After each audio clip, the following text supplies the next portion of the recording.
अस्सलाम वालेकुम। मैं मनसिदी मिटवर बाबाला मौजू कलाम वाह कंहिं ख़ूब चयो आहे थोरो घणो अहवालु लिखुमि सम्झू सम्झेडो पंहिंजी जॻह हाल पंहिंजी जॻह बेहाल पंहिंजी जॻह। वाह कंहिं ख़ूब चयो आहे थोरो घणो अहवालु लिखुमि सम्झू सम्झेडो पंहिंजी जॻह हाल पंहिंजी जॻह बेहाल पंहिंजी जॻह। कुझु लफ़्ज़ काग़ज़ ते लिखी दरिया में उछलाए छॾियमि कुझु लफ़्ज़ काग़ज़ ते लिखी दरिया में उछलाए छॾियमि ऊंट पंहिंजी जॻह अण ऊंट पंहिंजी जॻह। वाह कंहिं ख़ूब चयो आहे थोरो घणो अहवालु लिखुमि सम्झू सम्झेडो पंहिंजी जॻह हाल पंहिंजी जॻह बेहाल पंहिंजी जॻह।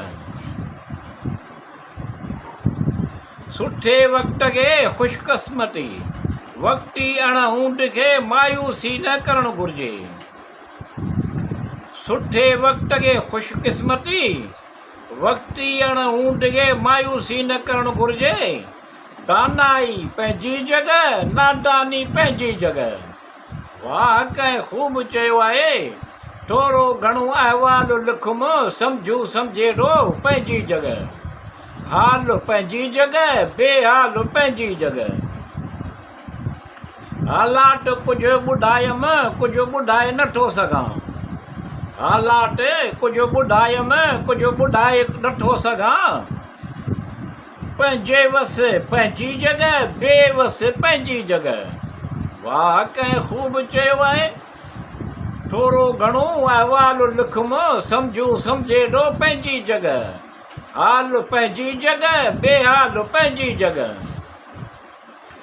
इतफ़ाक़ पंहिंजी जॻह ख़ुशकिस्मती पंहिंजी जॻह इतफ़ाक़ पंहिंजी जॻह ख़ुशकिस्मती पंहिंजी जॻह। कुझु